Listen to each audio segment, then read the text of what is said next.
Eastern Michigan doing the unthinkable. Huge potential He here. gets one, he gets two. That is beautiful, beautiful front to back right there. Up 3-1 Eastern. Looking good, feeling good. Life is good. Howdy, howdy. Welcome to the stream. Really glad to be here today. We're going to watch some really cool League of Legends gameplay. I'm Zach. I'm the Esports coordinator here at Eastern Michigan University. And I'll let my co-commentators introduce themselves, starting with Mr. Nolan. I'm Nolan. I just play League sometimes, and I'm sitting here casting. Thank you for the introduction. I'm Ari, and I'm just here casting too. I don't play. Perfect. Well, and you guys both have like different backgrounds coming into this game, which is kind of interesting to think about because, you know, like for me, this is my job. This is my life. Like these players that we're about to watch, like I've watched them play and grind and compete for a long time now, and it's a very personal thing for me. But you know, what's your relationship, Nolan, with this game? I mean, look, this is my second week here, but I can already tell I'm a Lance Romance fan. I'm go hard or go home for Lance Romance. So that's why I'm here to see as a mid laner myself. Absolutely. It's with a name like Lance Romance, it's one of those things that's like it's almost intoxicating to say. It is. It is. I was saying it on the way here as I was getting out of my car. I was like, Lance Romance. Yeah, I think we have like memes about him in the Discord. It's kind of funny. Like he's like a community icon. So, yeah, really excited to have him on the team. But yeah, Ari, talk to me a little bit about why you're here today. I'm here today because I want to really get into like commentating more and just making a on-camera presence. And I feel like doing something new like this will give me the chance to expand my horizon as far as like being on camera, even though this is not necessarily news, but it's still something to do and something new to learn that's Yeah, it's different. yeah, it's definitely different. Esports is so cool because it's something it's a great intersection of so many arts and technologies that, you know, like to be able to do this, especially as a part of like, your college career. For me, that wasn't a thing, you know, so I'm like so jealous of you guys right now because like when I graduated, I didn't get to have any of this stuff, you know, or I didn't get to like the chance to like work on streams or to, you know, work with players or anything like that. So yeah, I really feel cool. like there's a lot of overlap, especially with stuff like regular sports. A lot of it feels very similar. For so, sure. Yeah. Yeah, this is definitely something that's really cool. Like I would never even expected like for it to be like this at all. Like when you first came into our class, like this is definitely something different. I really think it's cool that they can get like scholarships to do this. So yeah, it's really cool. No, I mean, and League, like these guys are one of my favorite teams to watch. You know, like not only is it my favorite esports title, but these guys here on screen now, they are individually so awesome. I mean, I just love working with every single one of these guys. Yeah. Lance has been such a legend, or a rock of the program. Steven, you know, one of the huge reasons why we made it to playoffs last year. Zero as well. I mean, he proved us that, you know, top lane could be interesting to watch. He played it in all the wrong ways, but it was so much fun to see. And, you know, now us having also Shambo and Inferno added to the team, we have a completely different dynamic. Like this is a different monster from what existed last year. And honestly, I would personally credit a lot of that change to Inferno, which is really interesting because he's such a dynamic player. And as we watch today, I think we're going to see a lot of that come out because he's flexible, he's smart, and he can do almost anything that you asked him to on the Rift, which is just so rare in a player. Last time I watched, there was a lot of talk about Inferno and how he was like kind of a heavy hitter for this game. So yeah, I'm really excited to see what he does today. Oh, he's nasty. He's absolutely nasty. And in those VOD review sessions I've seen, he gets a little feisty. He does. He does. Well, and that's the cool thing you see with players that are, you know, experienced the game and they're competitive and they want to win. You know, there's no such thing as a wasted practice, and you can't afford to waste practices. So, you know, having voices like Inferno on the squad really kind of help elevate what this team needs to be, not just a fourth place playoff squad, but potentially, you know, a contender for that first slot up there with Ball State, which is really special. Yeah, I feel like EMU is probably, as a result of Inferno coming in, I feel like they've probably undergone a lot of improvement, just as a direct result. Oh, yeah. Yeah, definitely. They came in in 2024, last place, and last year they came all the way up to 4th. So it's a lot of improvement for the team, I would say. I mean, it was amazing. It was amazing to watch. And for anybody watching now or who will watch, maybe the VOD later, it's really, we actually captured all that in a documentary, which is really kind of wild because no team at Eastern had ever really qualified for a playoffs before. And you have players like Lance and Steven who were there to really kind of like change that narrative and actually not just get us to playoffs, but bring us all the way to 4th place. And then now we have all this new chemistry, and arguably this team is this team can have higher highs than it ever has had before. Simultaneously, I personally think Ball State's looking a little weaker. I think Buffalo's looking a little weaker. I think this is a potentially really big opportune moment for our team to actually strike something big in this season. But it didn't really go to plan last week. So you were here for that, right? Off week, yeah. I was there, and I witnessed all hour and 20 minutes of it, and it was a little depressing. Here's just one of the clips. The instant one shot from Olaf. I remember thinking, "Wow, that's a champion." I about cried when I saw that because that Remy guy, he has a fan club. I swear. know, I saw. He has such a fan club over at Buffalo. Like everybody loves that player. He was really dominant last year. He's been really dominant this year, and he's been so punishing to play against. And even though we see now, like our bot lane was styling on the bot lane of Buffalo, which is amazing because we have a new support. Somebody who's relatively new to this competitive scene, and for us to strike so heavy down there, but still not be able to pull out that win. I mean, that was a heartbreaker because, we're not used to losing like that. Yeah. It was kind of hard to watch. Yeah, he's certainly a Lance Romance of Buffalo. So with that being said, I know that we're trying to get to the finals and everything. So since we lost to Buffalo, what are we going to have to do to make our way back up? Yeah, no, that's a great question. I mean, really, when you kind of think about how this tournament is going to be playing out, there's a few teams to look out for. You have the reigning champion, Ball State, followed pretty closely by Buffalo right now. And I would say EMU, blow for blow, rank-wise, on paper, there's not really much of a difference between EMU and Buffalo. We're pretty close, and really, honestly, any team could win on the day. And then you have, I think, like Kent State and Miami kind of maybe in the conversation after that.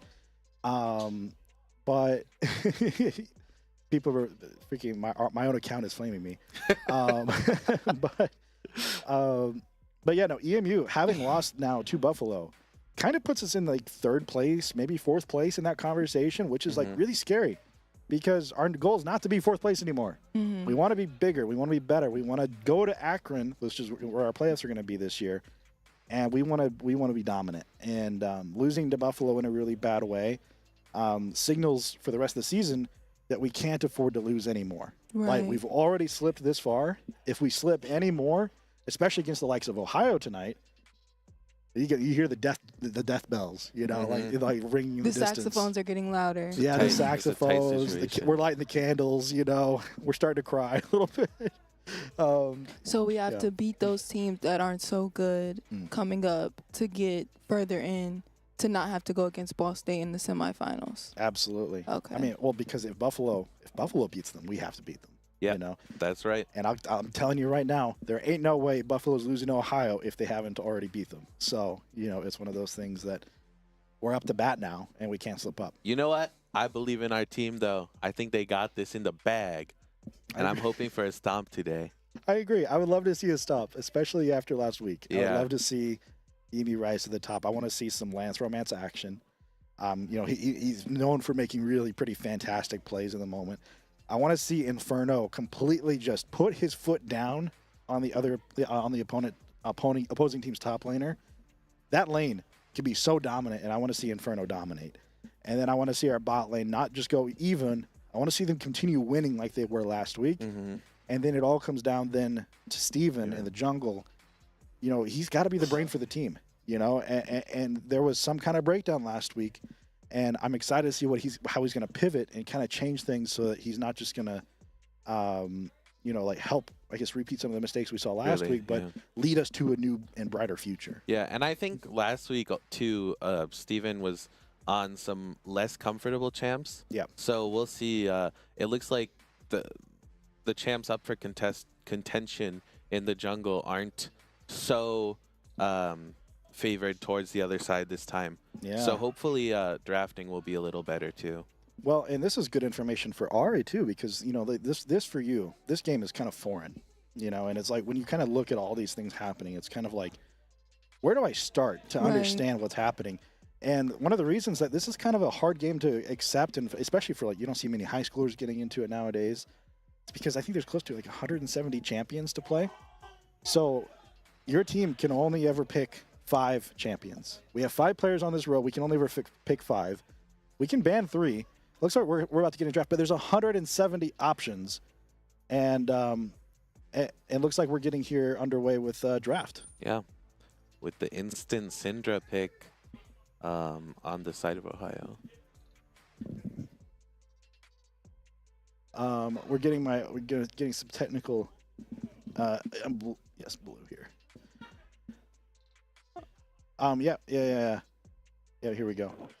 Anyway, LeBlanc, I haven't seen much of Lance LeBlanc. Do you have anything to say about that, Zach?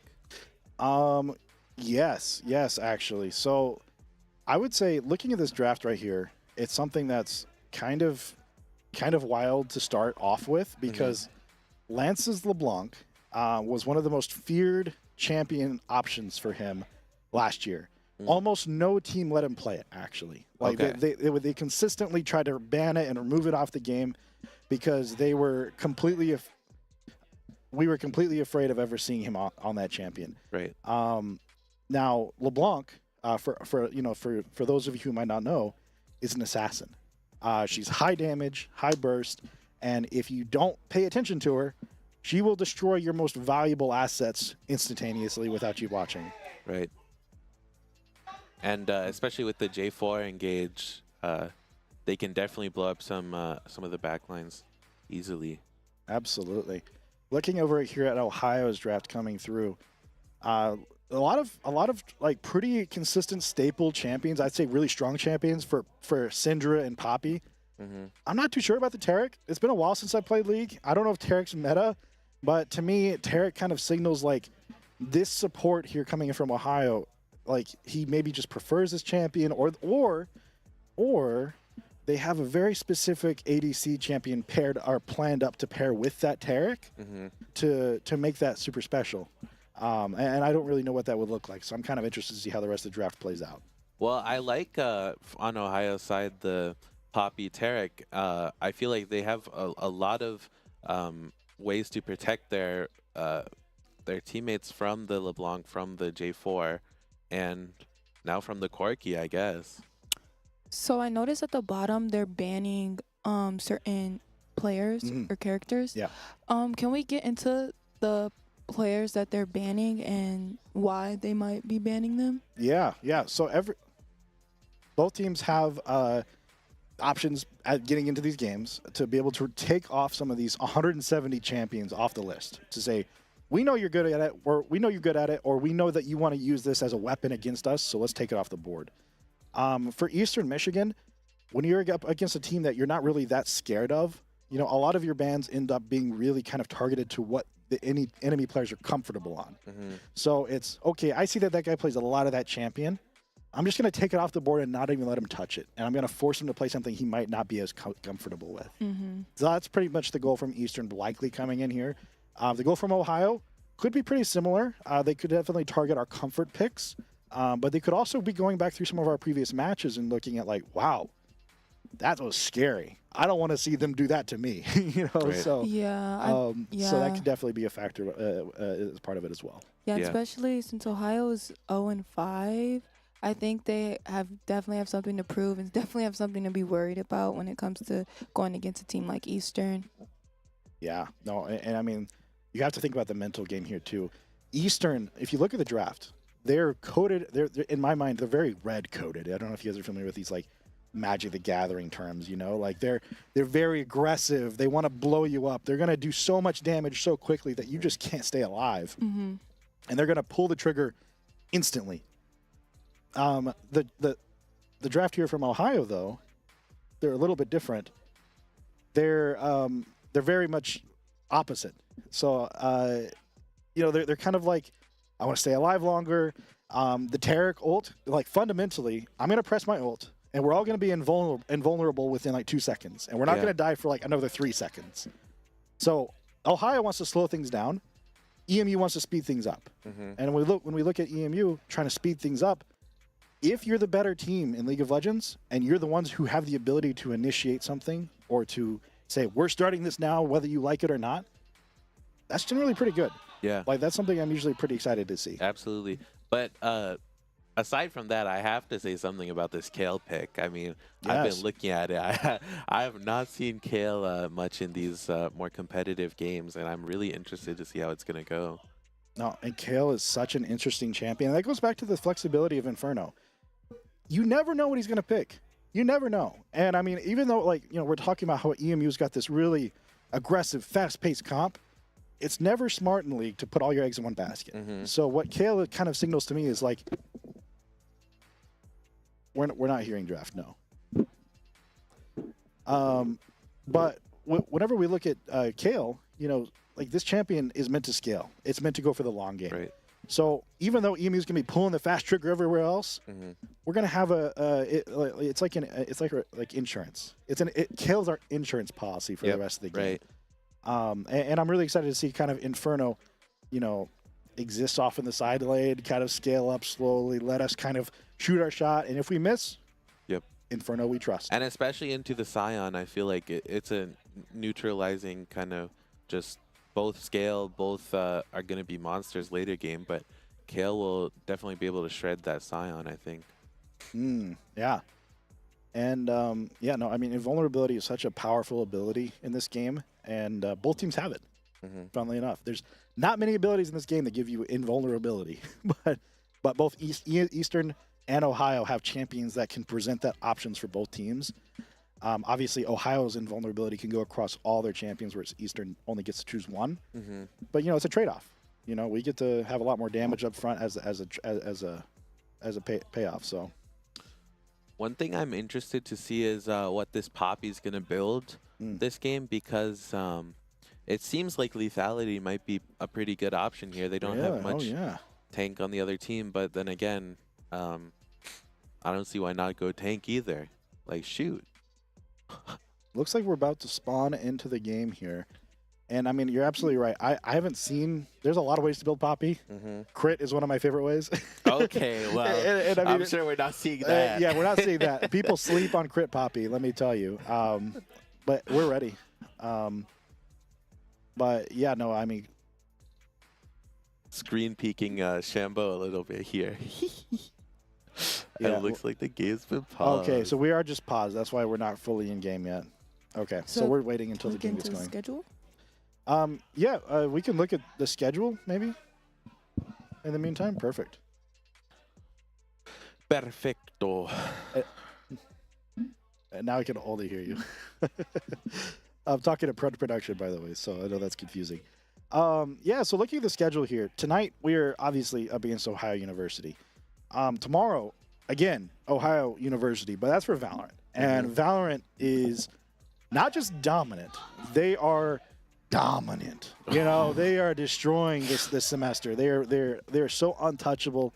It's going to be a sweep. So EMU with League of Legends here today has to set that standard because Valorant has to follow that up tomorrow. Yeah, we can't have Valorant showing us up. Absolutely. It's League has to make a mark and make a statement today. Moving on, we're going to be up against Kent State, I believe, next week. So it's going to be another League of Legends followed by a Valorant match.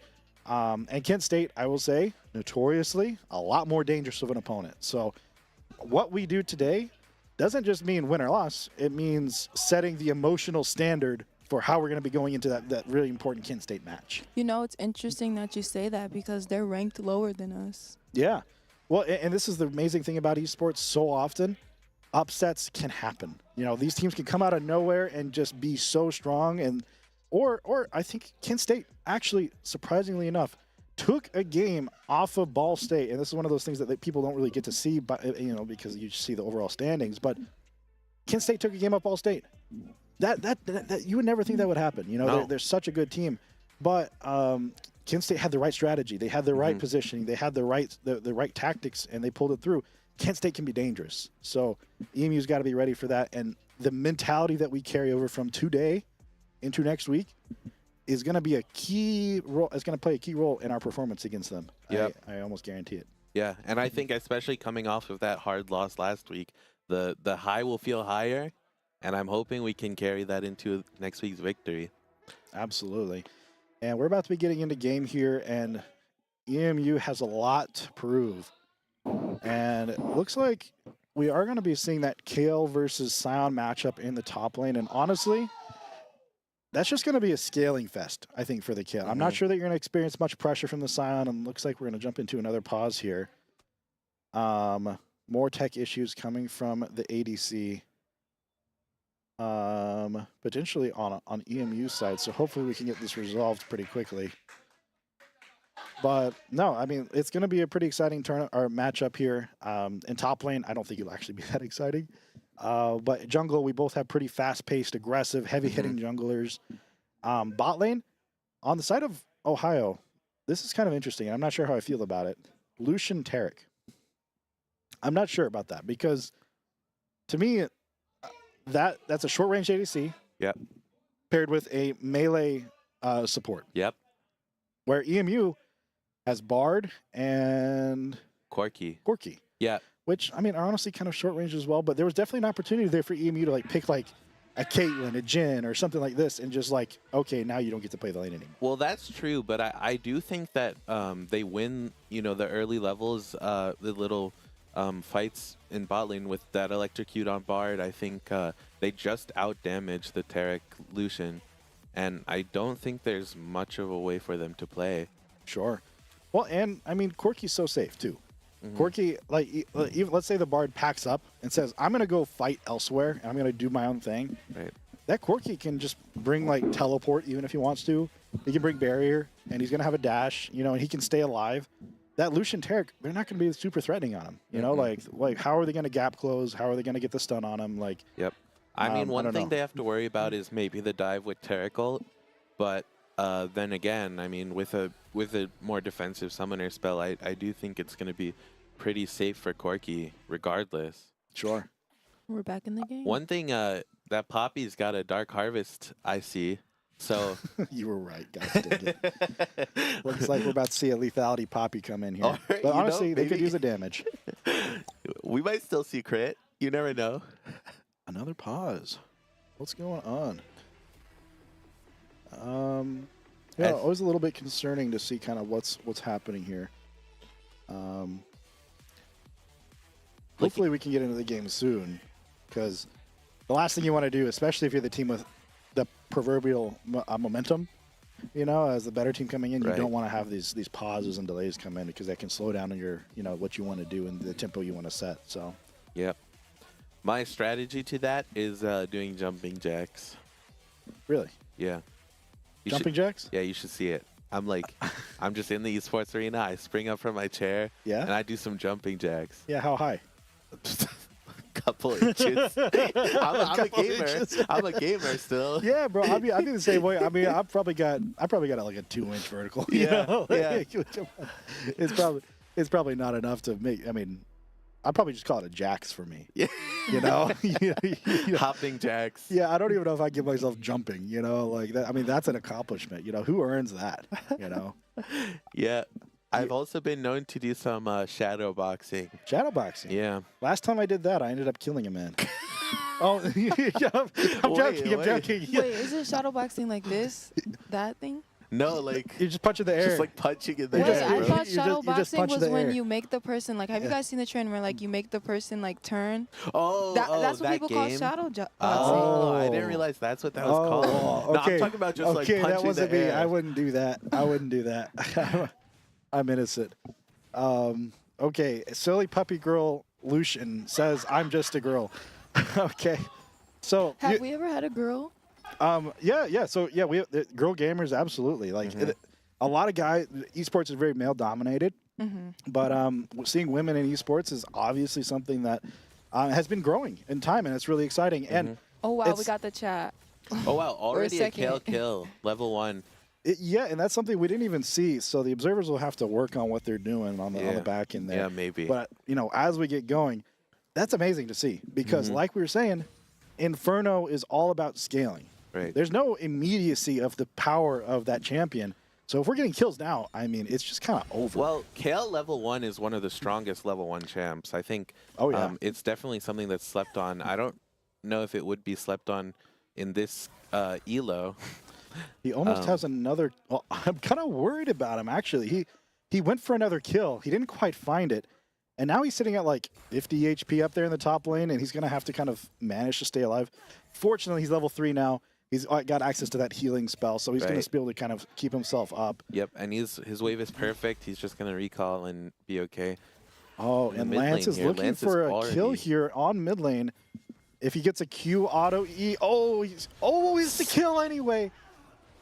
Is going to fall to the tower, but that's worth. It's absolutely worth. The wave will push in, and -1 wave. Yeah, -1 wave for the side of Ohio.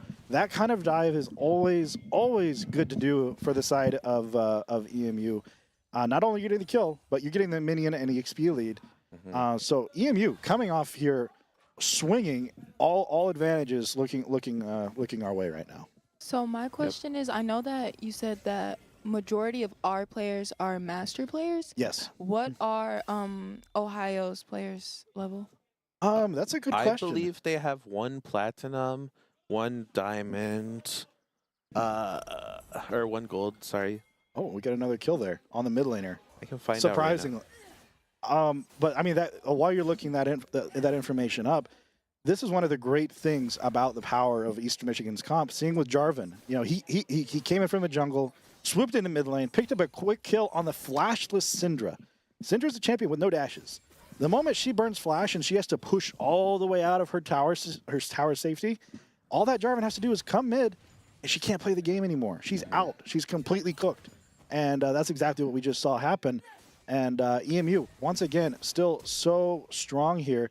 Looks like we did lose Shambo somewhere off to another jungle gank or to a jungle gank. But, losing a support, that's fine. That's not the end of the world. Yeah, and the kill went over to the Poppy, who has 3 long swords. Did you find the ranks? Yeah, I did find their ranks. They've got 1 diamond as the jungler, I believe, and then 3 golds, 1 plat. Okay, yeah. So to put in context for those of you who are not super familiar with League, our team is kind of within the top 1 percentile of all players that play this game. Another kill going the way of Inferno, and this is just so evidenced here because so much experience and pressure comes from the idea of, I've played this game for more hours than you. I've played this game for more years than you. I'm not going to make as many mistakes. I'm going to capitalize on every mistake and every misclick that you make, and that pressure is going to build up so much and so much and so much until you start dying. And that's what we're seeing in top lane right now. EMU starting to find these key moments here just by applying consistently strong pressure because their mechanics are just better. Now, we do see one bright light here for Ohio, and that's their jungler, who is their strongest player, being diamond ranked. Right.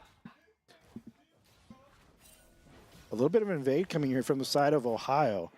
Not really going to get much out of it. Shambo's going to position up, playing forward. Zero is going to be cut out of position, going to be checked down to half HP. A drywall boxer going in to find the kill onto the shining light of Ohio. And looks like it's going to be all the way green for EMU. Flash is coming in from Silly Puppy Girl. Not quite going to be enough, though, as she's going to be going down here. EMU finding all the kills and losing nothing for it. Yeah, really well played, especially that J4 combo. That was great. It was great. That was great to see him go in there. And, I mean, we just saw so much pressure go the way of Eastern. Not only is our bot lane ahead now, but our jungle is too. I mean, Zero almost seems like he gets caught out here, but, we don't respect the genius of Zero enough. And honestly, the chat doesn't either. The chat doesn't Man, the respect this chat man. hates him. Yeah, I don't know what these guys are thinking, but we see up here, a bit of a Genko in the way of Inferno. It looks like he might be able to pull a kill out of this. One more hit is going to be enough. He's going to keep going. Oh my He's going to keep running away. And he's out. so fast. He's out. He's the fast. Oh, but Poppy's quick too. Poppy's W is gonna come up. Gonna get that movement speed. Don't be hating on my boy. Oh, That's gonna be a shutdown for the Poppy, and he's gonna be out as well. Hey, well played, Poppy. I can't even argue. Wow, Drywall Box are not quite getting there in time, but both their jungler and our top laner almost getting away with murder. So that was quite the entertaining exchange of events there. And Kale Flash just came back up. I had to acknowledge that because I just know chat's going to be going on about Kale have Flash, Kale have Flash. No, she ain't have Flash, okay? She don't have Flash. It was still coming up. Yeah, it was still coming out. So I don't want to hear anything about it. Absolutely. And we are going to see a bit of a trade come in here. Zero going to be positioning up. Now, there is one powerful technique that the enemy bot lane has to use, and that is the Tark stun into the Lucian dash. If they miss that up and they don't use that correctly, they're done. They can't do anything in the rest of the lane. That's the only power that their duo has. And you saw there they missed that, and instantly they have so much pressure they can't even play the game. And again, going back to mid lane, so much pressure they can't even play the game. They're down half CS. They're down a kill. They're getting down plates. They're having to take a reset now. TP just finally coming back up for them. But, oh, man, this game is really, really going the way of Eastern right now. Yeah, I'd like to see what the individual gold numbers are looking at right now. As it looks like Lance has enough for his items, so we'll probably see a shove into recall sometime soon. Yeah, and I mean, as soon as he buys that item, man. Oh, wow. Yeah. He's going to dominate. It's not even going to be close. Like, he's going to one-shot people. Almost every single team player, except for the Scion on the side of Ohio, he can almost just one-shot with, like, a single round of abilities at any night. Right. It's going to be disgusting to watch. I personally, LeBlanc is my mortal enemy. I've never won lane into LeBlanc, so I'm a little upset seeing it go so well. But LeBlanc is a scary champion. it's definitely going to be fun to watch when it's on our side. Oh, yeah. It would not be fun to watch if it was me playing it, though. Now we're seeing the Bard start to become unleashed. We are seeing him leave the bot lane. He's going to be pushing out here towards the Dragon, and a dive is going to be coming on the bot side here. Zero is going to be taken down potentially. Oh, the ultimate from the Bard coming in time, but isn't going to be enough. It's not going to be, and that's the price you pay when your Bard leaves your lane. We have to get something done elsewhere, and hey, this is what we're looking at right here. This is a perfect cross-map objective. Absolutely. Coming from the side of EMU. You can't just let your AC get dough for free, and a bit of a scramble coming up in top lane. Yeah, a little bit. I don't think Sion's going to be able to do anything here, but he's definitely going to get the wave at least. Yeah, now Inferno's going to go here and get some free HP. I'd just like to point out the mid lane. I mean, look at the state of this. This is just so sad to watch for Syndra. Oh, yeah. I mean, she can't even touch the wave. And there's two ways Lance can play this lane. And the second way is what you see right now. He's left the lane, and he walked into the jungle, and he's just taking lives. It looks like we're going to see a bit more of a skirmish here. Jonas going to be splashing forward. Drywall Box are going to get away with inches of life remaining. Going to be chased down by the Tarek in the backside while the fight continues near the river.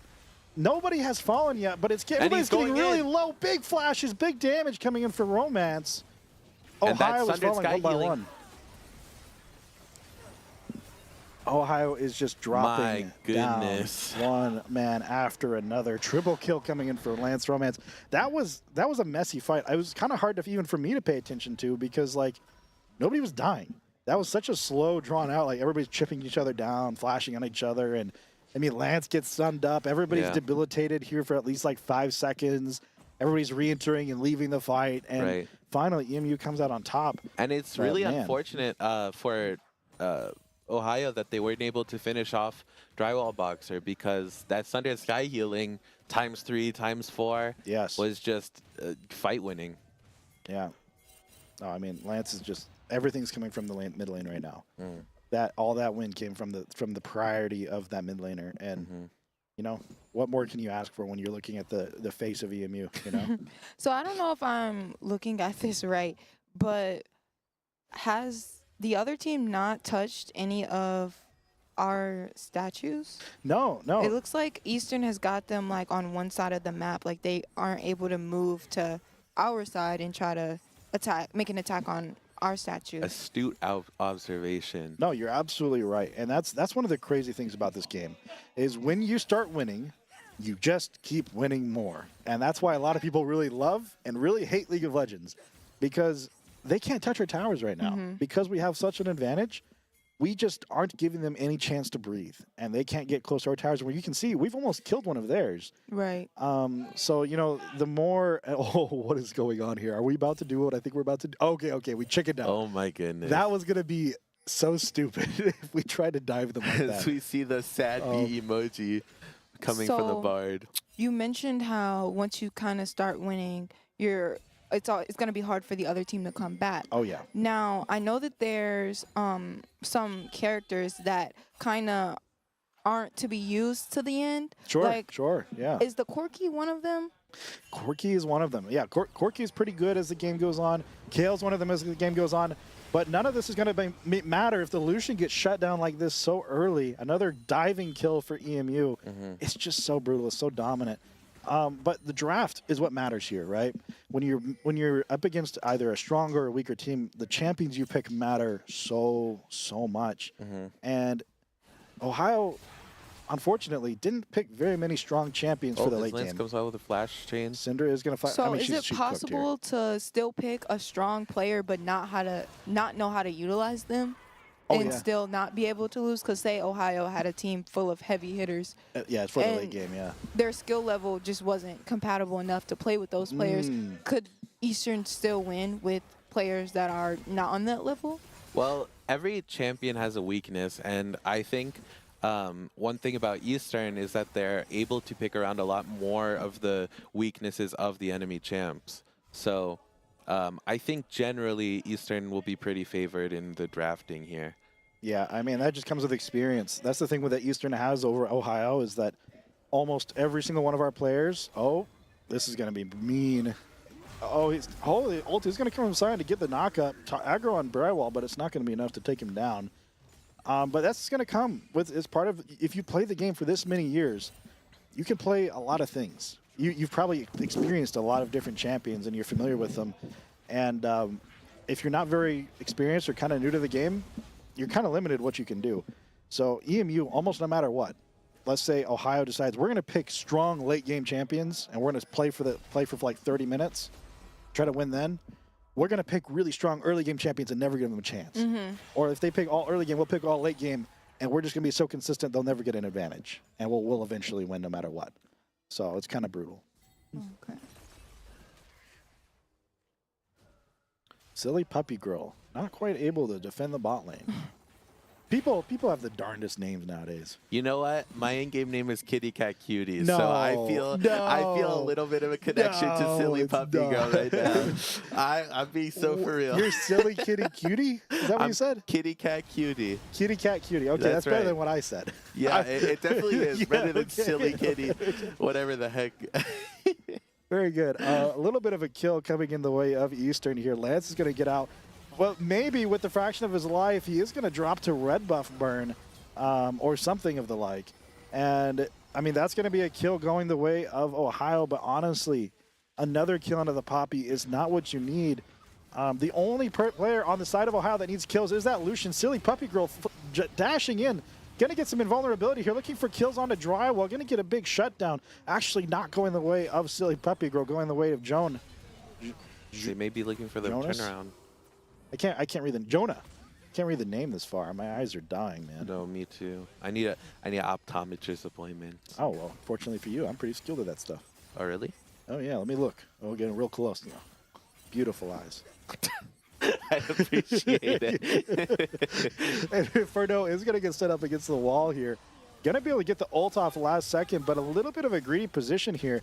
Oh, nice flash over the wall. Gonna be able to survive, maybe. Yeah. But I mean, hey, what we're seeing these last few minutes, you know, all jokes aside, EMU has had a huge lead. and we're kind of throwing it away. Yep. I don't know why we're playing like this. We're just getting way too overconfident in these plays, and they're finding ways to punish us for it. The Poppy is going to be the strongest. One thing I wanted to say earlier, I feel this Lucian Tarek lane isn't. I don't like it. I don't like it either. I think Lucian is a champ that needs to be strong early, Yes. and Tarek is not a champ that can provide that power. No, you're absolutely right. And Lucian going to be setting in here with an ult. It's going to be enough to take down Shambo. Zero is going to be run down on the tail end here. Going to be saved by Drywall Boxer. Lance is on the back, going to take out the ADC. You strike forward, but you cannot get away without paying your due. Ohio is going to be losing more players than they expected to. And, I mean, EMU continues to lay down the law.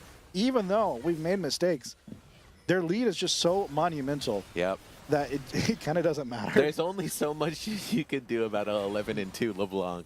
Yeah. And especially this 11-2 LeBlanc. Yeah, there's a reason that the entirety of last season, nobody let Lance touch this champion. And we're seeing that now. I mean, nobody lets him play this champion. Even in like Grandmaster lobbies, people will ban LeBlanc if they know he's in the game. You know, like, this guy is so terrifying. Inferno's going to be cleaning up a bit of the jungle here, and we're going to see a replay.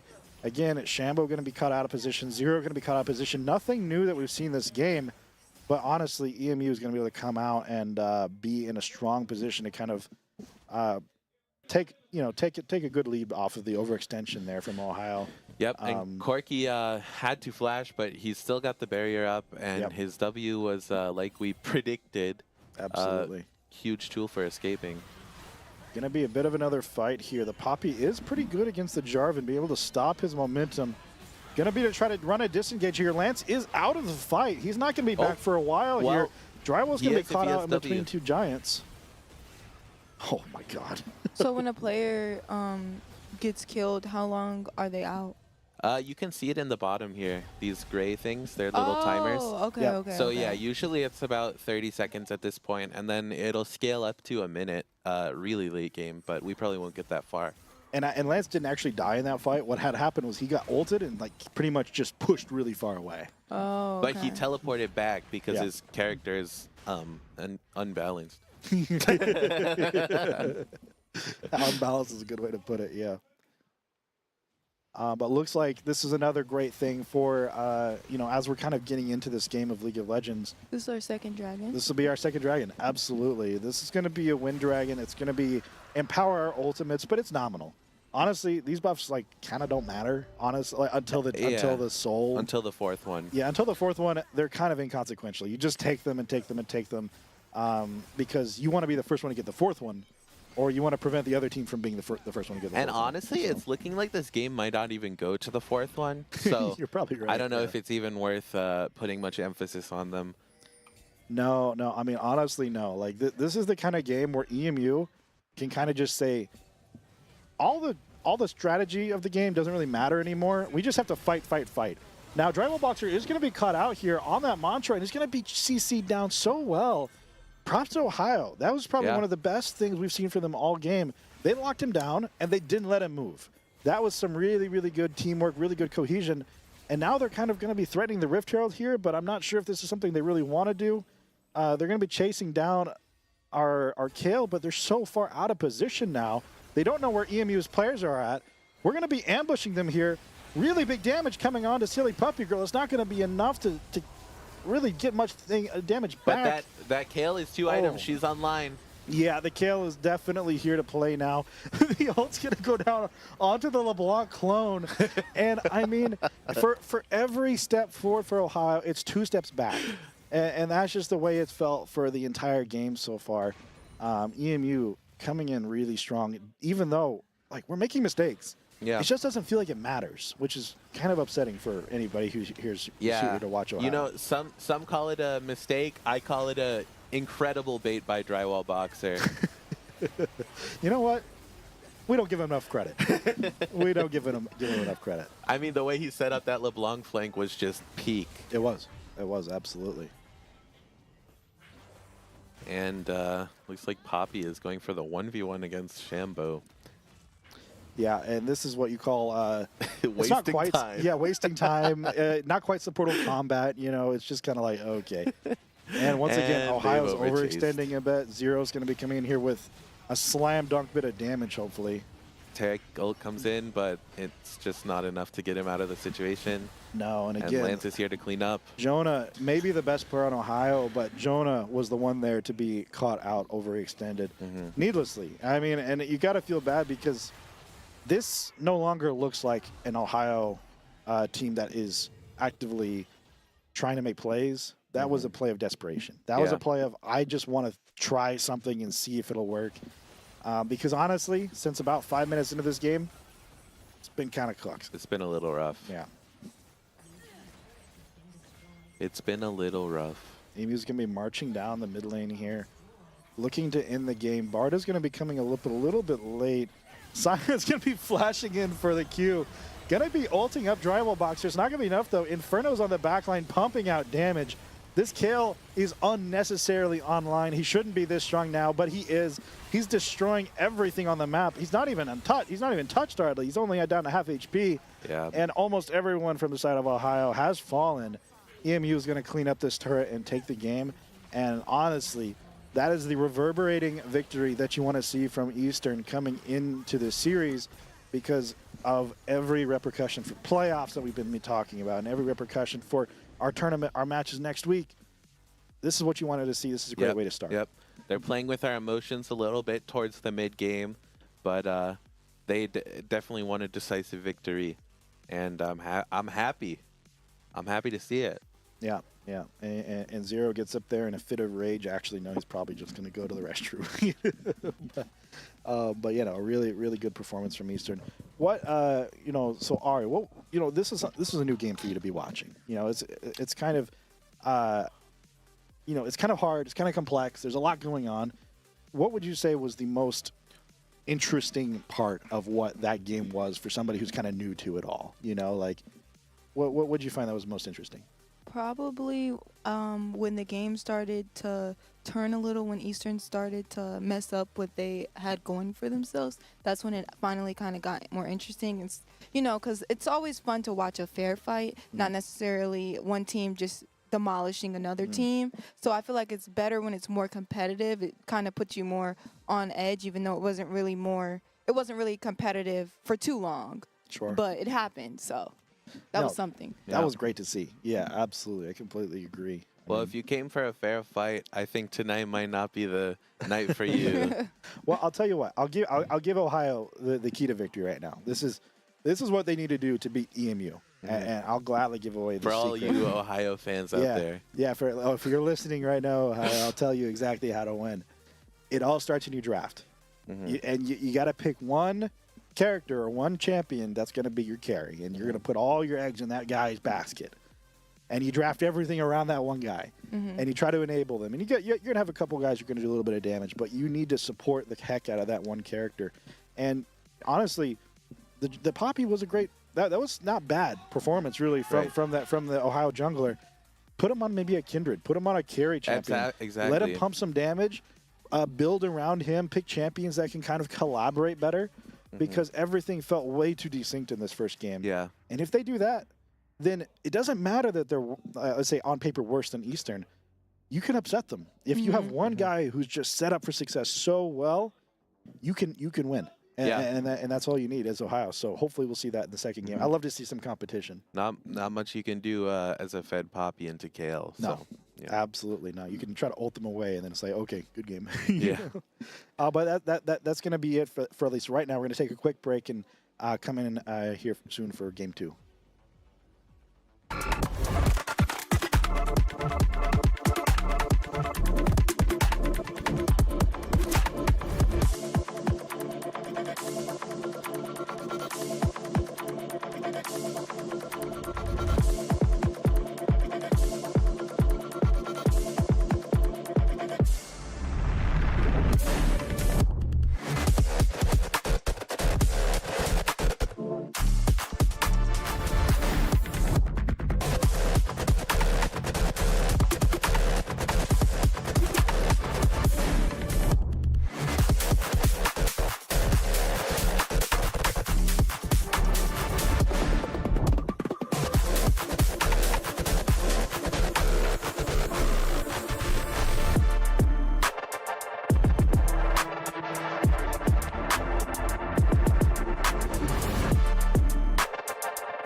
Welcome back. Yes. Yippee! Yippee! We are already through the first 3 bans for both teams. Again, very similar bans coming in for the side of Eastern, and it was actually kind of interesting. My last recommendation, the thing we left off on, was saying this is what Ohio needs to do to win, and now it's starting to make sense to me. We banned Udyr, we banned Nefiri. These are probably the 2 jungle champions that the enemy jungler is good at. And we're taking those pieces off the board. That's why these bans are so important. Yeah. Because we're not letting their best player have the opportunity to do their best work. Yeah. Yep. I mean, similarly, a lot of drywall boxers, champs, Skarner, Xin J4 are all gone. Yeah. So all that he really has is the Nunu and like, I don't know, whatever else he plays. Whatever else he plays. I've just seen a lot of those 3 on his Sure. match history. So how do you guys feel about the choices so far? Oh, Like yeah. Suri, Surfamine. Yeah, so from like Eastern, we talked a lot about last game, how like the bot lane really mattered. And what the two champions you paired to work together mattered. EMU has done a really good job of that already. Yeah. We picked Varus and Nami. Great. duo. Wonderful bot lane. Yeah. I mean, fantastic. Ohio, it's okay. It's okay. It's better than it was. Like, I mean, I think Zeri, it's better than it was. Surfer. I still don't see the vision. yeah, I don't see the vision, but it's better. So would you guys say they're just randomly choosing people that they want to pick, and Eastern is more so thinking about it on a larger scale, like, okay, how is this one player gonna benefit us, or how are all these players able to work together, rather Yeah. than what Ohio is doing? Yeah, that's precisely what it is, I think. And they're probably, if I had to guess, Ohio is picking more around what's comfortable for them as opposed to what works well together. So I heard about the Oriana character. Is she like a strong character? Yeah, she's very strong. She's one of the strongest mid laners. She's got really good. She basically, her ult pulls everybody into the center and does a bunch of damage. So it's a huge tool for winning team fights, single-handedly off of that one thing. So is she a character that is more valuable in the beginning or the end? She's definitely more valuable later, but she's not necessarily weak in the early game either. Yeah, I'd say she's like kind of middle coded. Like she Oriana in particular is like a jack of all trades. Yeah. She does everything well, but nothing like perfect.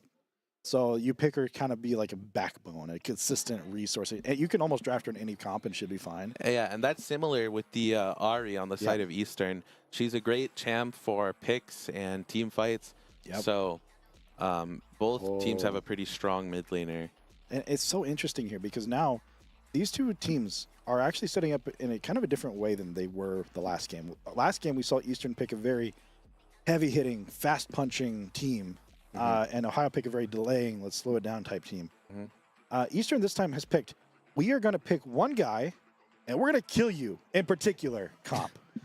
Whereas Ohio has decided, we're going to try to kill all of you at the same time type comp, where like they want to work together, whereas EMU just wants to blow individuals up. So from the picks so far, who would you guys say that Eastern or Ohio should have banned from each lineup so far? Like, I think the bans are pretty good. Yeah, I mean the bans overall. I think the Wukong. So Eastern taking out the Wukong is honestly a pretty good pick here. Yeah. Or a pretty good ban because what Ohio wants to do, if you've got a lot of experience playing this game, you can almost envision the way these team fights have to play out. Ohio wants Eastern to all group up in one place so they can hit us all at the same time with all their abilities all at once. And Wukong really loves that. Yeah. So we ban that. Whereas Eastern, what we want to do is we want to get them all separated and kind of split apart and doing their own thing, and we'll just start assassinating them. okay. But who from this list would you guys, like, I know you guys have played, so who from this list, if they hadn't picked them, who would you guys ban from Ohio's lineup out of all of their? Ooh, like the most dangerous one they have now. Honestly, I mean, if the Zach, like I hate to say it, but Zach can be one of the most scary champions to play Really? against. If he's handled well, and obviously their jungler is the best player, that can be really scary champion. Yeah. But for me, honestly, I mean, it's kind of hard to say because like Zach can be scary because he'll set up and enable the rest of his team. I'm not sure if Ohio's going to be up to the task of being set up and being able to do much off of it. Whereas Eastern, honestly, like we have such a well-rounded comp here. It's kind of hard to say, but letting Zero have Varus might probably a big mistake. Yeah. He's a nasty Varus player. I think Varus and Nami both. I mean, it's just such a strong combo, and especially right now with Varus in the state that he's in, it just seems little of an oversight, I guess. Do you guys think the Smolder is gonna do anything? Smolder is so big. It's Smolder's very our similar to the insurance. Kale. Yeah, same thing as the Kale. It's all the rest of our champions are really good in the middle game and the early game, but that Smolder is our insurance policy. We're gonna have that go all the way through, and again, our insurance policy looks like it's gonna be Inferno. Yep. So that's a Smolder top lane, and against the Cassante, oh my God, that Smolder's gonna scale up. Like it's gonna be so mean because Smolder gets stronger every time they attack an opponent, and Cassante is just a tank who wants to be attacked. So Smolder's just gonna like infinitely scale throughout this game, and it's gonna be really, really hard for Ohio to deal with that. I gotta say, I'm beginning to see the vision a little bit though with Ohio's comp after they pick some of their other picks. I think the Zach and Cassante have some good delivery methods for the ball. Oh yeah. And the Seraphine ult and Zeri AoE attacks are gonna be pretty strong, I think, with that Oriole. And that's actually something that's really cool for newer players. So this is something to watch for, Ari. When Ohio is trying to play, Oriana, she has a little ball she controls, and she's like, go here, go here, go here. She'll control it around her body. She can put that ball onto Zach, and she'll attach it to him. And what he'll do is he'll slingshot himself into the enemy team, hopefully landing amongst them. And then they'll like he get a big wombo combo and ult everybody and do damage everybody at the same time. So is there any character that you feel like can defeat Oriana? Oh, I mean, from our side, any one of our characters could if she's caught out. Yeah. Yeah. They have to. Ohio has to play as a team. EMU has to play as like squads. Like 2 or 3 of us is really dangerous, whereas all 5 of them is really dangerous. Okay. But it's looking like it's a pretty casual start. I mean, Inferno's not going to have any danger up here. And this is something we haven't really talked about today, but jungle pathing. You can tell which team wants to prioritize what based on where the junglers are starting. EMU is starting our jungler on the bot side, meaning they have to work their way top. So EMU will be attacking that top side pretty hard, whereas Ohio is doing the opposite. They're starting top side and routing bot, meaning they're going to be attacking our bot side. They're going to be attacking Zero and Shambo soon, and hopefully we find enough information to realize that's going to happen. And we do actually have a ward there, so we know this is coming. We should be expecting it. Oh, Ohio Zach, you're doesn't. famous. Do what? I said you're famous. They're like, oh my God, is that Zach? What can I say? thought he was talking about the champion. No, I was like, there's no no. H in that. That's a Zach with an H. Local legend. Local legend. As you can see, I think the Smolder, I mean, I think the Cassante must have some struggles into range top lanes because, you know, we just saw the Smolder do a really good job of getting Prio level 2. Sure. And he's got a huge wave pushing into the tower, and he's going to get a lot of harass on this Cassante early game. And it's going to probably open up for a really good opportunity for Drywall Boxer to come in and pick up a kill or at least force a recall. No, I mean, it's going to be so dangerous for the Cassante. And this is the same thing. Looks like we're back in game now, so we can move to the in-game scene. There's a world here where if our Smolder gets ahead, just like the Kale was ahead, that by 20 minutes, Smolder will be such a powerful, godlike character on the map that he will be able to end the game on his own, unassisted, which will just be super terrifying. Yep. So if Cassante dies here soon, when the Vi comes up to help, honestly, it might just be chalk for Ohio. Like that would be almost enough to call a good game right there. Yeah. So here in the next about 2 minutes or minute and a half, we'll see if that's going to come to fruition or not. But you know, at least by this time last game, Ohio is down 2 kills, so you know, it's already looking a little better for them. Yeah, no, absolutely right. You gotta have a little hope for them. No first blood coming in from top lane at least. Yeah, not on the Smolder.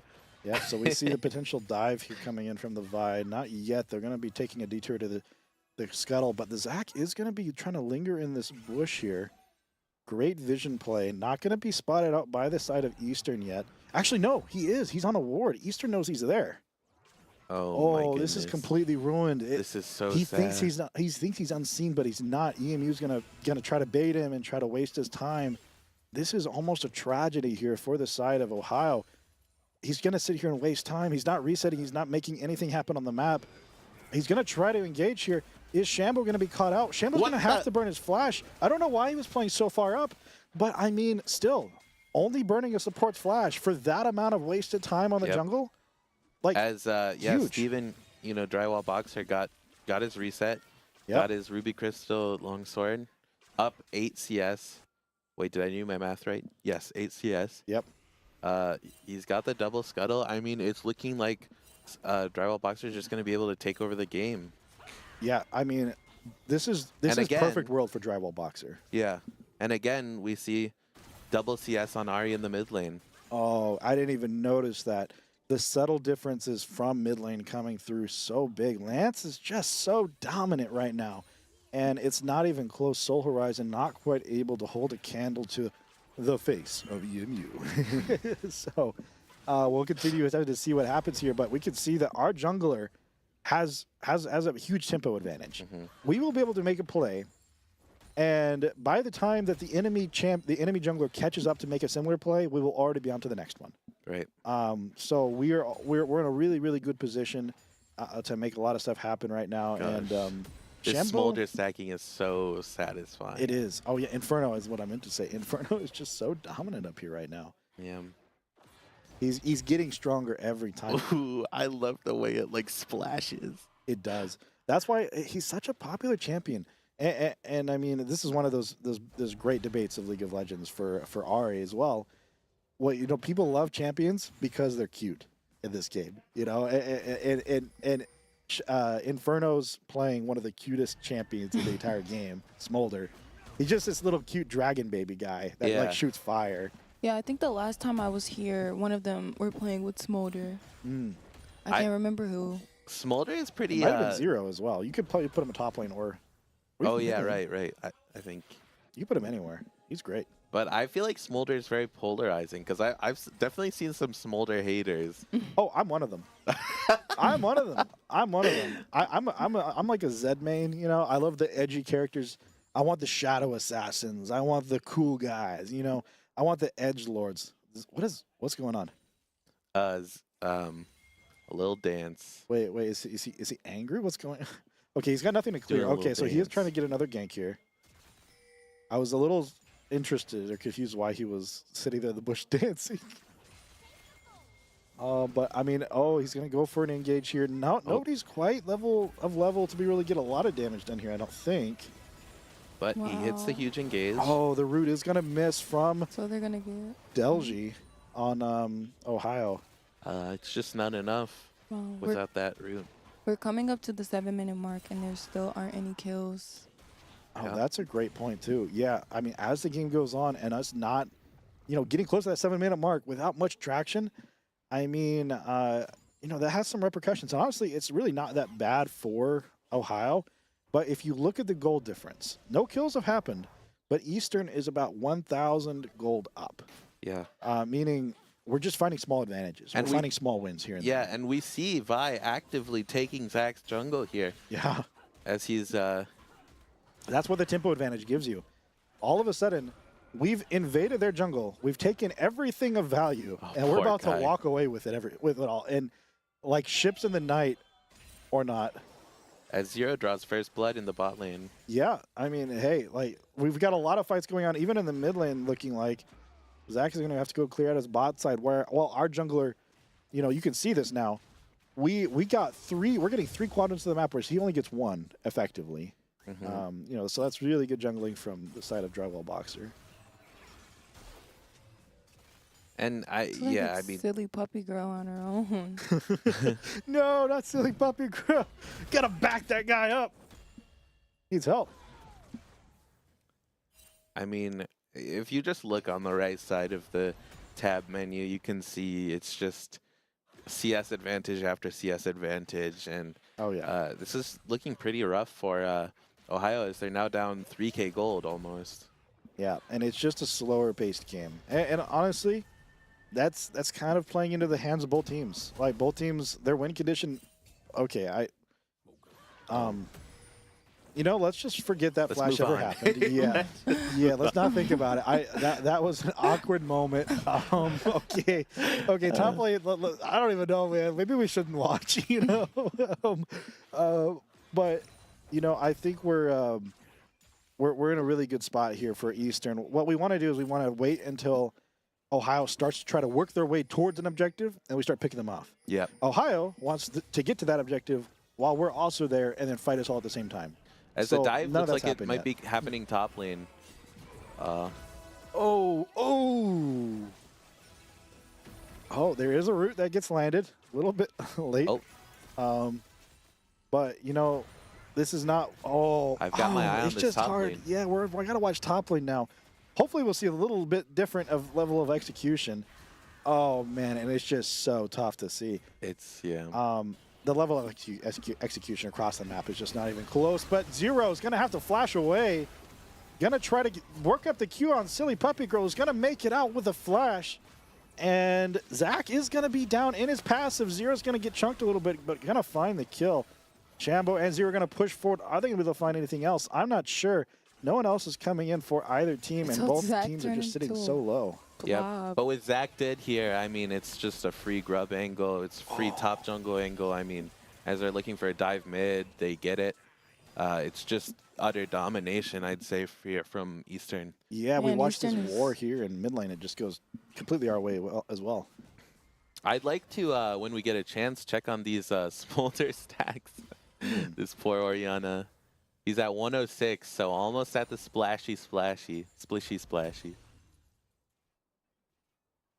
Brutal combat here just across the map, and it's just slipping away.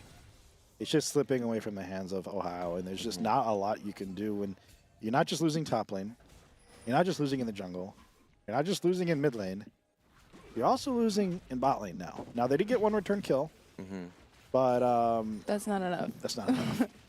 That's nowhere near enough, and I mean they're gonna get these grubs here, which is a minor objective. Doesn't really mean a lot, but you know, at least it's a little bit of reward for all the pain they've been suffering. Yeah. I mean, right now, Grubs is the lowest win rate objective. Since the turret changes, it's been honestly not necessary to take the Grubs, as sieging has been a little easier. No, that's a great point, and I haven't played the game enough recently. And oh, wow. Okay. This is forced to burn Crazy flash. interaction. Yeah, good flash there from Inferno. Didn't feel like it was going to be needed, but I mean it comes through anyway. So so yeah, we'll have to see how this is going on. And Jonah gonna be found out by the drywall box there. That crit coming in huge. Inferno dropping the ult as well. Not really looking for the kill yet, but just saying, hey, you're doomed. It's coming. It's impending. This wave is going to crash down on the tower, and we're about to see a flashback to what we saw about 2 minutes ago. It's going to go unstoppable, but is it going to be enough? Inferno's taking the tower. He might have actually saved himself. And it's going to be it. A perfectly executed dive from the side of Eastern. Perfectly juggling the aggro of that turret. And, I mean, where do you find your win here? I think you have to play through this Zeri. I don't know what else to do at this point, but you've already lost so much trying to play for them. Maybe he can get something here, but it looks like he's just going to die. Yeah, I mean, you just... Top lane is doomed. Yeah. Mid lane is doomed. Jungle is behind. The only light here for Ohio is shining from the bot lane, and it's kind of dim. It's dimming for sure. I think what Zach needs to do is just play towards bot side. Maybe he can play for Vi's bot camps. And I think that's all he can do at this point. Yeah, I mean, you know, I think the win condition they identified at the beginning of this game was Silly Puppy Girl. He ganked 3 times down there. none of those times was super particularly effective, and it's been an uphill battle so far. Right. So yeah, no, I mean this is overall looking pretty good. I'm interested to see, you know, how this performance is potentially going to springboard us into the rest of the season and hopefully into next week. Right now, if we can, we're ahead, but if we can stay ahead and we can close this game out well, what that means is our team will be in a really healthy mental position going into what will be a tough matchup. Yeah. So it's really important now that we silly puppy girl, Wow. not quite able to stay healthy. Some Zera damage. I mean, But you know, we gotta be able to pull it together for Kent State. So the way we win this really matters right now. We can't stumble. What I'm saying is we got to keep our momentum and we can't let it slip, because if we let it slip, I mean that's embarrassing. So yeah. Well, you know what? Inferno not quite gonna be able to stay alive there in the top lane. Is gonna get ganked out by the Zach, but it's gonna be a 1-for-1 trade with Lance coming in. Not quite able to find a kill for himself, but I mean, is he really under threat? I don't think so. Jonah gonna try to extend, but this has been a problem with Jonah recently. He gets Oh. Oh wow. It's a flash miss. Maybe we can not talk about that flash too. Yeah. Let's any flashes that happen in the top side, let's just not think about it. And you know, for those of us who may have not played as much League, that flash cooldown is 5 minutes. You only get one of those spells every 5 minutes. So once you use it, it's kind of significant to lose. Massive damage from Ari here. I'm not Zach sure goes what's back in. Okay, Another yeah, he's tower going down. Where's that? The first tower down? in. It second. is. Looks like the Well, now it's first. gonna be a second. Yeah, looks like it's the. Oh, it's the second. Oh, it's it was the right. second. Yeah, now we're No. about to be up to 3. See as mid lane goes down here. Oh, wait, what am I not seeing? It's behind, I think. Maybe our ticker our counter up there is wrong. There's technically 3 towers down on the map, but it only says 2. That's okay. Technology sometimes messes with us. Yeah. So, comparing from last game, there are less kills, but I feel like Eastern has made more progress considering that there are more towers down from this time last game. Yeah. Yep. Yeah. I mean, I feel like this game's been more oppressive. Yeah. It's hard to breathe. if you're Ohio. Exactly. I was gonna say it feels like they're just smothering Ohio right now. Yeah, at first I thought it was gonna be like a more like head-to-head type of thing, like a little competition maybe, because maybe like Ohio learned from last time. Sure. But I don't think so. I mean, a lot of it comes down to Eastern just has better players, and you know, like they're more experienced. They have bigger champion pools, and it's just really hard to play into a team that's able to out mechanic you like that. Yeah, but Zach said like a way they could have won though. Like it could have been possible. Yeah. There's always hope. There's always hope, and it comes through the small. You know, in a matchup like this, where you're the lesser team, like on paper, you expect to lose the small game, like the small wins. Like you're always going to get behind. You're going to always slip and slide a little bit behind, because you're not going to get as much CS. You're not going to win as many skirmishes. But what's important is that you win the team fights. We still have the opportunity for Ohio to play some team fights here, but they have to be together. If all 5 of them come together and start team fighting and using their ultimates together, they might find some kills, but Zach's going to go down early. Going to have to flash away. And EMU's going to be chasing down. They have so much follow through and so much individual damage. Oh, It's wow, so they've brutal. already made Lance is going to be chasing down Silly Puppy Girl. No, that's a kill there for Lance. He's going to be able to hop over the. He's not going to hop over the wall. He's going to look for more. Lance, the face of EMU. Absolutely. Proven why he's the face of EMU. This is actually moving really quickly from last time. Yeah. They were not at this point last time. No, exactly. I mean, when you think about it, the Baron hasn't even spawned yet, and they're making Baron winning plays right now. Yeah. Well, and this is the heartbreaking thing about Ohio's comp. At some point, you have to pull the trigger. You have to all group up as 5, and you have to team fight. And if you lose that team fight, it's just over. But you're putting all your eggs into one basket, and you hope you'll win. We might be seeing some of that going down in bot lane right now. Unsure. A kill going down the way of Zero onto Zach, and Inferno finding a kill up in top lane. I mean, it's just breaking down every seam here for the side of Ohio.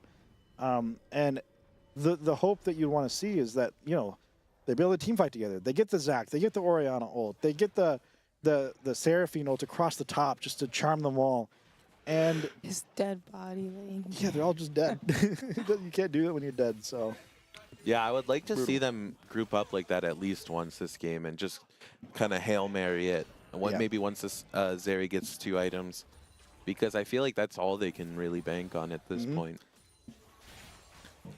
Well, and we talked about last game, pardon me, how hard it is once you're behind in League to come back. Now, this is the great thing about League. Even if you're behind, there is always a way out, because if Ohio manages to kill our players, not only do they get the gold and the experience, but they also get a bounty. So you can see this bounty gold on top of each of our characters in that middle scoreboard. If they kill Lance, they get an additional 700 gold, which is nearly a third of the cost of an entire item. So if they manage to kill him even once, their power goes through the roof very quickly. Right. Now, they are down a lot of gold. They have a lot of gold to make up. But if they manage to kill a couple key players from the side of EMU, that might be enough to start bringing themselves back into the game slowly. But I mean, just- then again, Smolder's at his Elder Yeah. Spike. I mean, this game is just looking grim. Our for- insurance policy isn't looking like an insurance policy. It's looking like we invested in Apple like whenever it was like in its garage, you know? Yeah. We're sitting on Bitcoin right now. Exactly. Yeah. Like here, I've got this thing in my wallet. You know, a little bit of a what do they call it? A little drive. You know, thumb drive. Yeah. You get $1 million. You know? Yeah. That's kind of what our That's what our Smolder's looking at Smolder like is right right now. now. Oh my God. It's just This is a 20-minute stomp, ladies and gentlemen. No two ways about it. they're not gonna quite be able to get the turrets here. No, but I mean, there's But no champion there's a wave standing coming the in. way. Yeah. The entirety of Ohio is dead before 20 minutes, watching their base get chipped away piece by piece. And I mean, it's been dominant. You know, Yeah. this game, this is everything you wanted to see. Like, our goal this game wasn't necessarily just to win, but to make a statement and to prove to ourselves and to Ball State and to Buffalo, who beat us fair and square last week, that we're on the same playing field. You know, they may have gotten lucky once, but when it comes to playoffs, we're here to play, we're here to compete, and no one else is going to be able to stand in our way. And when we're at our best, we're looking really, really good. Yeah. And I mean, like, it's just so dominant. Like, how do you touch us? How do you touch a can't. team that's looking this dominant? You know, I'd be excited to see how well they competed against Ohio because, I mean, EMU, they didn't look beatable at any point this series. No. And they even looked like they were kind of playing around a little bit, especially in that first game. Yeah. With the They mid games definitely- a little bit. I feel like they definitely gave them a little grace the first time around. Oh my God, it's Heimerdinger. That's right. Lance and Shambo coming in clutch. The duo of, I don't know, legend The duo of Eagles. of Eagles, of the Eagles Nest. I mean, phenomenal performance from the guys. And they are actively now looking forward here in about a month's time to playing and competing at Akron University in the ESC playoffs. They will likely not see Ohio there, I don't think, with their current trajectory. But it is what it is. We will see a lot of our other contenders, and you know, we got to keep our momentum going. So looks like we're gonna bring Lance into the booth here and run some interviews by him. So howdy. Howdy. You want to give him the headset? Absolutely. Perfect. Oh shit. Yeah, Welcome to the studio. Hello. Lance. We're getting the camera all Okay. set up. Beautiful. Perfect. All right, welcome to the studio. You know, it's Happy to be here. not a far walk, but we're glad you could come by. We've just enjoyed about maybe less than 40 minutes worth of great League of Legends gameplay. That's one way to put it. But I think we all had a great time in here. Yeah, we were having a good time. It was fun. Yeah, I mean, I think we got to see the LeBlanc come out. So Yeah, why did that happen? Well, I play that matchup in Syndra all the time, and LeBlanc is one of my best champions, so I know that I can beat someone on Syndra. I won't say anything more than that. We could beat the Syndra with LeBlanc. Absolutely, absolutely. I felt bad for that guy. I won't lie. He was playing a different game. Yeah, I mean, it definitely looked like it. Do we have any questions from our guest commentators What here? was your strategy going in? Because I know you're like the face of EMU and everyone's looking up to you and stuff. Well, general strategy, we just really wanted to all communicate the way kind of our last scrim set went, and where everyone was being vocal, saying what they wanted, what side we're going to play to, and I think it really did show. Obviously, it wasn't the strongest team, but I think our game plan, playing topside both games, was definitely pretty evident, and we stuck to it and didn't deviate from the plan, which in some of the past games, specifically Buffalo, we were kind of all over the place and not really sticking to the game plan. Yeah, that's one thing I was going to ask how you feel coming out of last week. What kind of changed besides the opponents? I mean, honestly, a lot. Like, we had a pretty in-depth review session of those games, and we really did learn a lot because there were things that we were doing that were just so off pace from each other, and you could tell that we weren't communicating the small things like, hey, I'm going back to base. Hey, I want to play for this. We were all just kind of doing our own thing, and we really tried to implement that this week, and I think it showed off. So, yeah.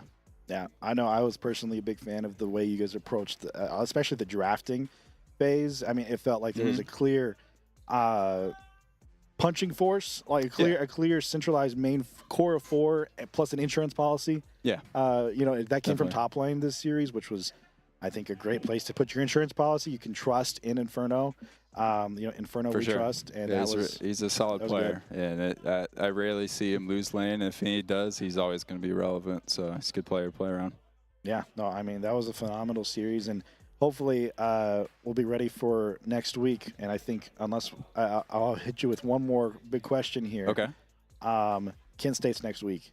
Yeah. Kent State, they took a game off Ball State. I know we were talking about that in the private big chats discussion today. Around the past couple of days. Yeah, I mean, we dropped to Buffalo. I mean, obviously that's winnable. I think there's nothing there that we're not confident about on the next chance. But yeah, very excited to play them again.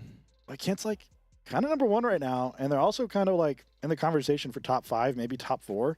Yeah. So do we feel ready for that? Like, I mean, considering like they're kind of good too. So. I mean, I definitely feel ready. I know. I mean, Al Calamity's a solid player. He's definitely their best player, and you can tell he leads that team. And the rest of their players have stepped up from at least the games I watched against Ball State. They played them head to head, so it should be a good match. I'm excited for that. And we lost them last year, which was a big turmoil for me. It was a big throw that we should have won. So I want redemption against them this year. Absolutely. Any closing comments from the rest of us? Perfect. Well, thanks so much for tuning in. Thanks so much for Lance for coming on to. Yeah. For a We'll quick get post-game Inferno interview. next interview. I got you. Absolutely, yeah. We'll have Inferno. I mean, after the Kent State win, what a better time to have Inferno come on, especially as as dominant as he was in this series, and as dominant as I'm sure we will be in the next week. I think there'll be no better time. So. Thanks so much for watching. This has been a really great night for League of Legends. Again, I've been Zach, the Esports Director. I've been joined by Lance, our face of EMU, star mid laner. All right, don't wear it out. And, don't wear it out. And I'll let my guest commentators here close us out. I'm Ari Simpson. And I'm Nolan. She. Good job. Good. I'm excited to watch the cast back. Yeah. Thank you.